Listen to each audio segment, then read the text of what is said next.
ఇంకా ఎంత సాధిస్తారయ్యా ఇంటి పేరు అని? ఎవడికి కావాలయ్యా నీ ఇంటి పేరు? పేరు లేనోడికి కావాలా ఇంటి పేరు?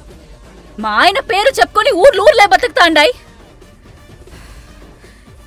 నువ్వు ఎవడ్రా? పుష్ప మేనేజర్. నువ్వు? పుష్ప ఫ్రెండ్. నువ్వు? పుష్ప డ్రైవర్. నువ్వు? మనిషి.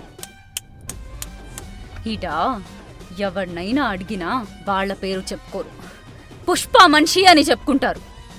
ఇదంతా ఎందుకయ్యా? ఈయనెవరు? పుష్పాలన్నా. కదిరా మచ్చ, ఇది నా మొగుడంటే.